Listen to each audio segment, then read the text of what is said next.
자, 이제 오늘 우리가 욥기서 7번째 강해인데요. 마지막 그 세 친구 중에 아직 등장하지 않았던 소발이라는 친구가 있어요. 오늘 이 친구의 등장과 욥의 논쟁으로 1라운드가 끝이 납니다.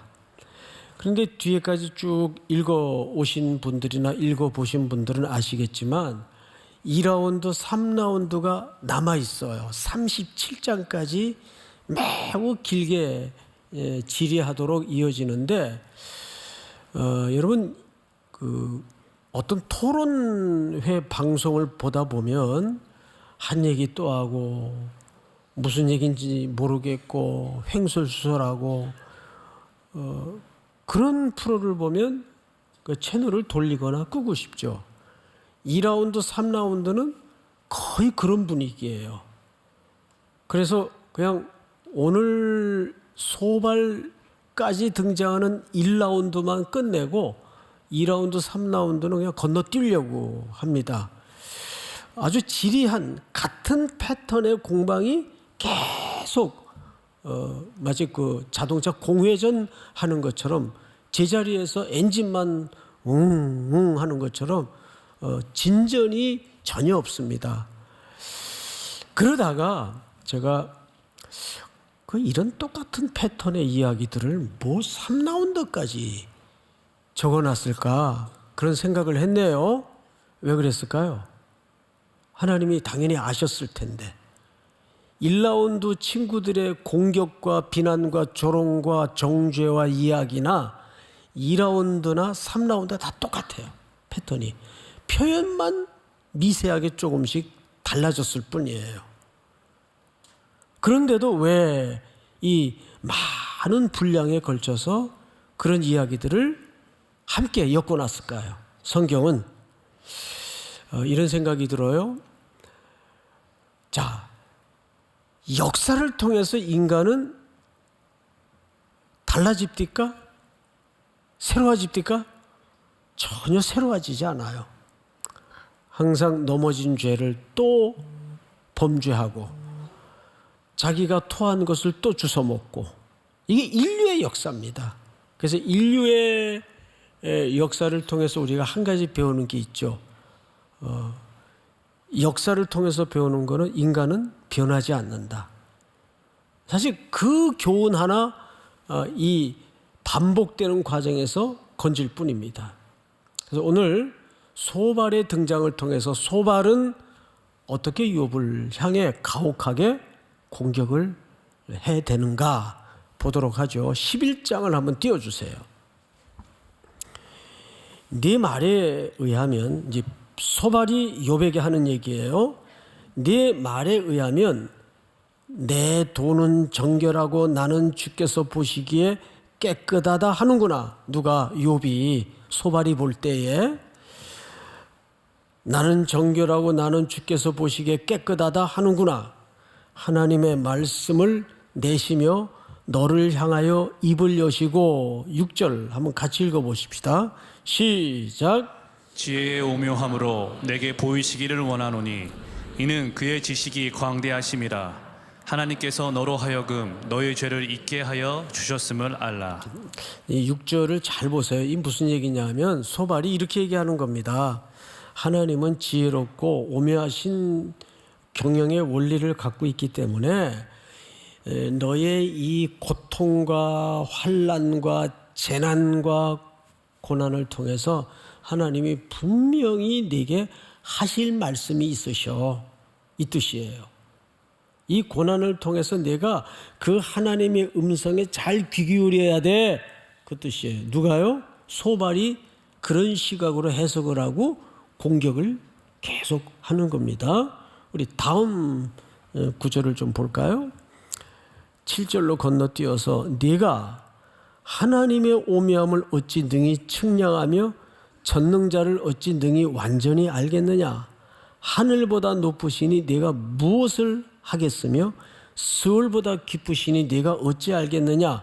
그의 크심은 땅보다 길고 바다보다 넓으니라. 무슨 얘기냐 하면 하나님은 그렇게 측량할 수 없는 분이기 때문에 네 고난 속에는 필히 하나님이 너에게 주시는 메시지가 있을 거야. 쉽게 얘기한단 말이에요.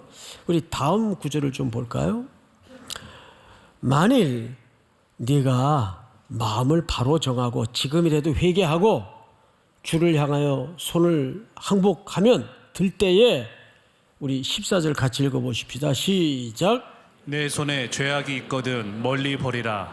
불의가 내 장막에 있지 못하게 하라. 네. 그리하면 네가 반드시 흠없는 얼굴을 들게 되고 굳게 서서 두려움이 없으리니. 이런 얘기죠.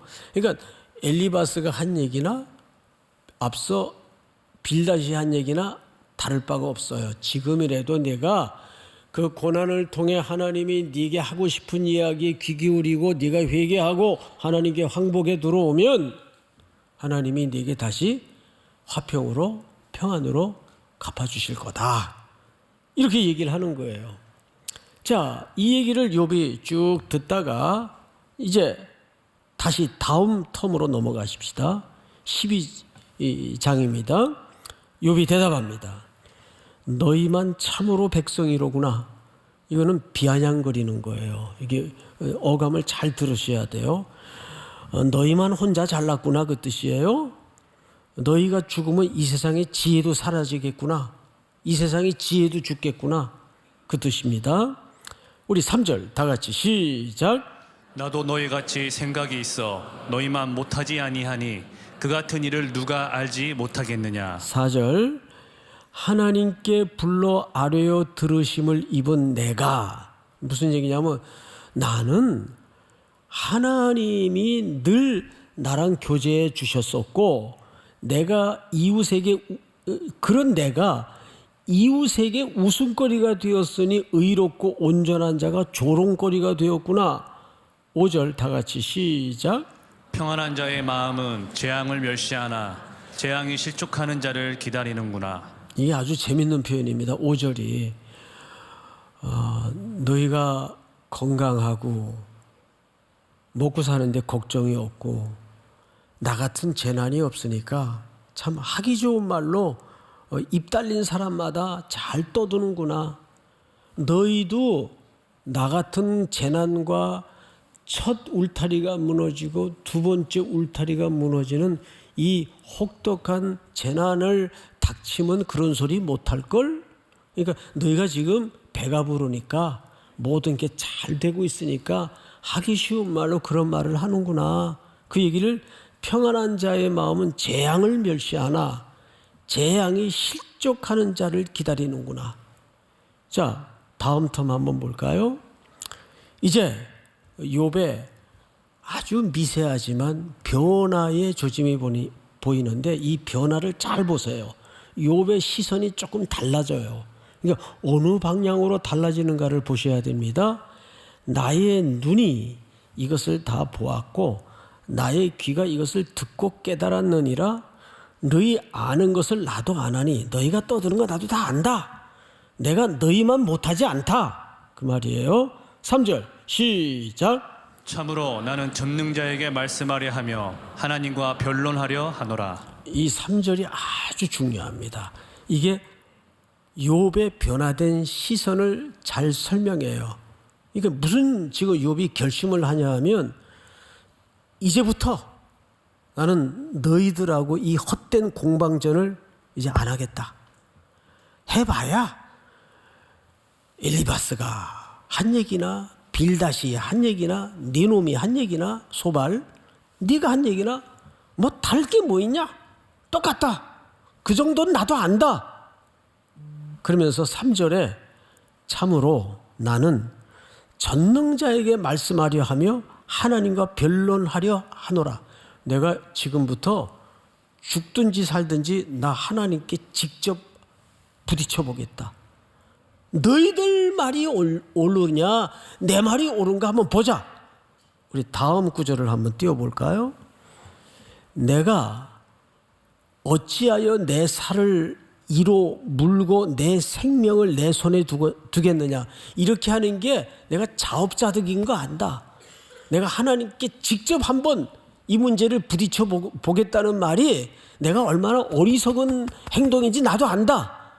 내 살을 내가 무는 격인 줄 나도 안다 그 말이에요. 그가 나를 죽이시리니 내가 희망이 없노라.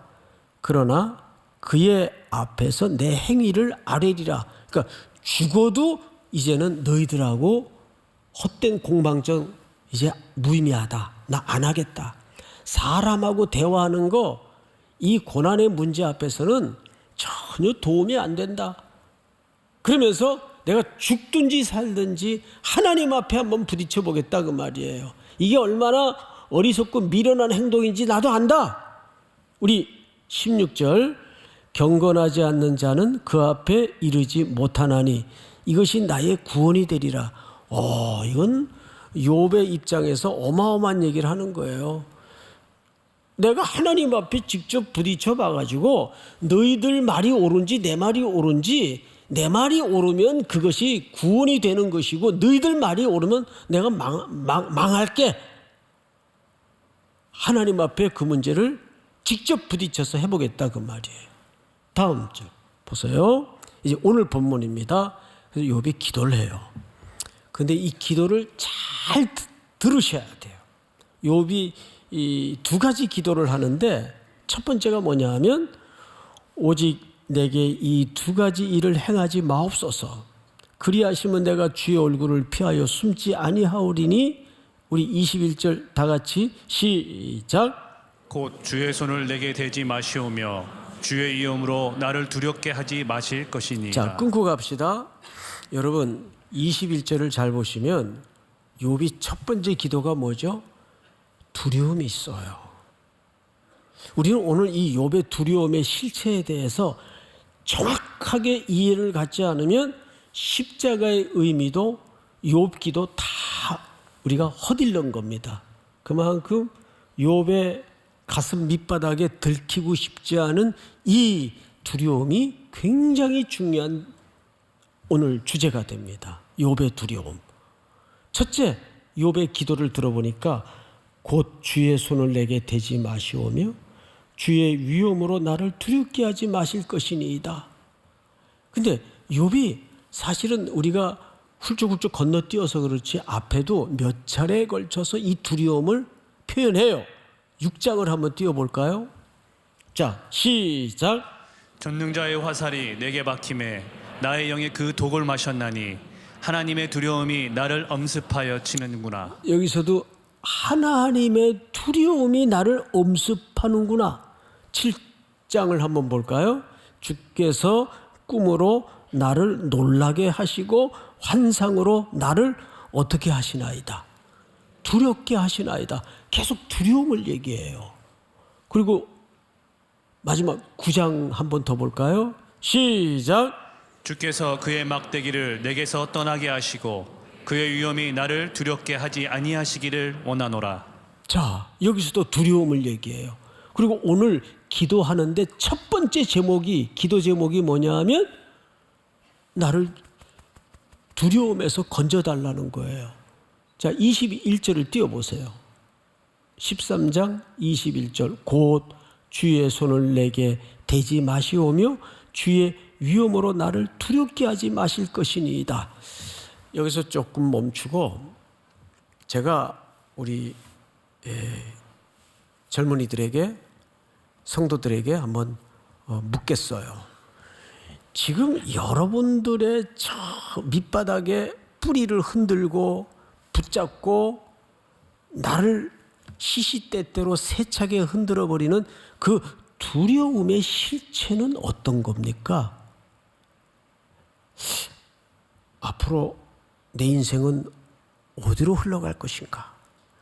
내 미래는 어떻게 될 것인가? 나는 옳은 일터를 만날 것인가? 이런 두려움이 있어요. 또 욥으로 말하자면 욥의 두려움은 뭘까요? 모든 재산 다 날아갔으니까 내 노후는 어떻게 되는 거지? 그런 두려움일까요? 몸마저 망가졌어요? 내가 이러다 내 명에 못 사는 거 아닌가? 그런 목숨에 대한 두려움일까요?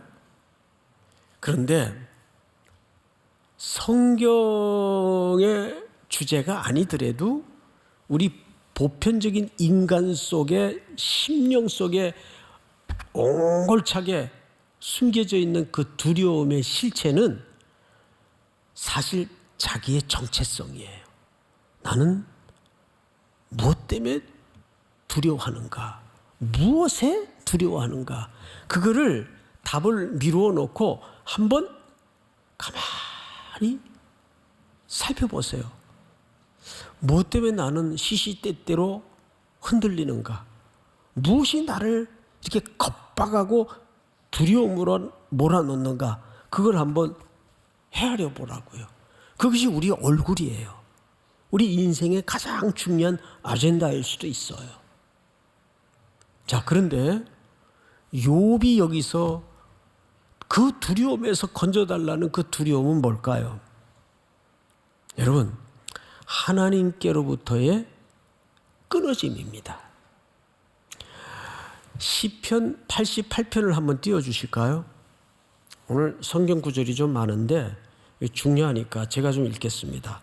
여호와여, 어찌하여 나의 영혼을 버리시며 어찌하여 주의 얼굴을 내게서 숨기시나이까? 여기 어찌하여 나의 영혼을 버리시며 어찌하여 주의 얼굴을 내게 숨기시나이까? 내가 어릴 적부터 고난을 당하여 죽게 되었사오며 주께서 두렵게 하실 때에 당황하였나이다. 우리 16절 같이 읽습니다. 시작. 주의 진노가 내게 넘치고 주의 두려움이 나를 끊었나이다. 네, 자기가 주님께로부터 끊겨졌대요. 근데 이 시편을 읽다 보니까 어디서 많이 보던 이미지예요. 이 이미지를 우리가 어디서 만나야죠? 훗날 십자가에 절규하시는 예수님 속에서 이 모습을 만나요. 자, 예수님이 십자가에서 나의 하나님이여 나의 하나님이여 어찌하여 나를 어떻게 하시라니까? 아버지께 버림받는 현장이었어요. 그리고 절규하시는 아드님의 그 절규를 외면하시고 등을 돌리십니다. 그 십자가 현장이에요. 그리고 그 십자가에서 절규하셨던 예수님의 피 맺힌 절규는 모든 인류의 절규였고 인류의 울음이고 인류의 질문이었어요. 그것을 예수님이 십자가에서 마무리하시고 완성하는 겁니다. 내가 끊겨지고 내가 버림받고 죗값에 죽었어야 될 그 십자가에서 예수님이 내가 터뜨릴 절규와 내가 부르짖을 비명을 대신 부르짖으면서 버림받고 아버지께 끊겨지고 아버지는 그 아들의 버림당하는 모습을 차마 정면으로 응시할 수 없어서 천지는 캄캄해지고 어두워지고 하늘아버지는 그 아들을 향하여 등을 돌립니다. 고개를 돌립니다. 나의 하나님이여 나의 하나님이여 어찌하여 나를 버리시나이까? 정확하게 이 절규, 욥의 절규의 완성이에요. 욥이 가장 두려웠던 것은 뭐냐 하면 노 문제도 아니었고 건강의 문제도 아니었고 첫 번째 울타리가 무너지고 두 번째 울타리가 무너져 나가는 가운데 욥은 정말 저 친구들의 고발처럼 나는 하나님께 버림당했거나 끊쳐진 존재일까? 끊어진 존재일까? 이게 가장 욥의 두려움이었어요. 이번에 로마에서 개최된 GMS 선교사님들 초청 이제 팬데믹 기간이 끝나고 처음으로 함께 얼굴을 보고 만나는 정말 뜻깊은 수련회였습니다. 저도 이제 저녁 집회 순서를 맡아서 조금 예배실에 일찍 가 앉았는데 벌써 누가 한 분 와 계시더라고요. 꽤 이른 예배 시작 이른 시간이었는데 예배가 시작이 되고 대표 기도 순서가 됐는데 그 선교사님이 올라가시는 거예요. 기도로 준비하기 위해서 일찍 오셨었구나.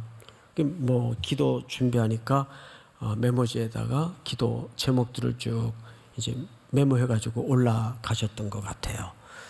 기도가 시작이 됐습니다. 그런데 이렇게 보고 기도를 하는 느낌이 안 들어요. 그래서 눈을 살짝 떠가지고 봤더니 그냥 눈을 질끈 감고 눈에는 한가득 눈물이 머금어진 채 거의 반 울음이 섞인 음성으로 정말 진정한 기도를 하시는 거예요. 근데 기도의 대부분의 내용이 너무 제 마음도 아팠고 함께 동참했던 모든 선교사님들의 마음을 울렸어요. 3년 동안 갈 수도 없었고 오는 사람도 없었고 고국도 우리를 잊은 것 같고 기도의 지원도 끊어진 것 같고 그러다 보니까 현실적인 모자람과 절박함, 아쉬움이 가득한 채 선교 현장에 완전히 황폐화되고 무너져 있었어요. 그리고 그 현장을 떠나지 못하고 버텨야 됐던 선교사님들은 얼마나 그 고독감이 깊었겠습니까? 그런데 3년 만에 이렇게 얼굴을 만나면서 한국의 몇몇 교회가 십시일반 이렇게 모금을 해서 그분들을 숙소에 모셔놓고 찬양도 마음껏 하고 오랜만에 얼굴들 보고 그러면서 기도의 내용이 그거예요. 우리를 버리신 줄 알았습니다. 우리를 잊으신 줄 알았습니다. 조국의 교회가. 근데 더 가슴 아팠던 기도의 그 문구는 하나님마저도 우리를 외면하신 줄 알았습니다. 이 외롭고 고독한 선교의 현장에 하나님마저도 우리를 외면하신 줄 알았습니다. 그러면서 거의 그때 선교사님들이 거의 은혜를 다 받았어요. 설교 절반을 하고 내려가시더라고요. 저는 거저 먹었어요. 거기다 대고 그 은혜를 못 끼치면 그건 죽어야지. 물론 은혜는 하나님이 주시는 거지만 은혜는 하나님이 주시는 거죠. 제가 참 마음이 아프게 은혜를 받았어요. 정말 그랬겠구나. 딱 팬데믹이 끝나고 뚜껑을 열어보니까 선교 현장마다 얼마나 많이 무너져 있는지, 그리고 그 무너진 폐허가 된 황폐화된 땅에서 선교사님들이 얼마나 고분분투를 하고 있었는지, 우크라이나에서 또 쫓겨난 선교사님들 다 함께 참여했어요. 사람이 소외, 단절 이것만큼 영혼의 통증이 없거든요. 우리도 그런 경험을 살면서 뜨문뜨문 하지 않습니까? 외면당하고 버림당하고 소외되고 잊혀지고 할 때 그 오는 영혼의 통증을 우리는 알잖아요. 지금 욥이 제일 두려웠던 게 뭐냐 하면 첫 번째 울타리가 무너져 나가고 두 번째 건강의 울타리가 무너져 나가고 이제 마지막 이 영혼의 울타리가 남았는데 거기다 대구 이 친구놈들이 와서 똑같은 이야기를 돌아가면서 공격을 하는데 그것도 3라운드씩 공격을 하는데 욥이 왜 안 흔들리겠어요? 그러면서 욥이 첫 번째 간구를 하면서 하나님께 드렸던 기도의 제목이 뭐냐 하면 그 두려움에서, 근데 그 두려움의 실체가 뭔가 끊겨지고 단절되는 두려움이에요. 그 욥의 절규 속에서 수천 년 후 하나님의 아들 예수 그리스도 그분이 이 땅에 보냄을 받아서 그 모든 죄인 중에 괴수들이 죽어 가는 그 십자가에서 아버지를 향해서 나의 하나님이여 나의 하나님이여 어찌하여 나를 버리시나이까. 그리고 외면당하신 예수님의 절규 속에 우리의 구원이 있다는 거예요. 그러니까 이 욥의 두려움을 알지 못하면 우리는 십자가 아직 경험하지 못한 사람들이 돼버리고 마는 겁니다. 오고 왔던 수많은 시인들이 예수 그리스도의 모형적 의미로 그 절규를 부르짖고 오늘 그 절규는 우리 속에도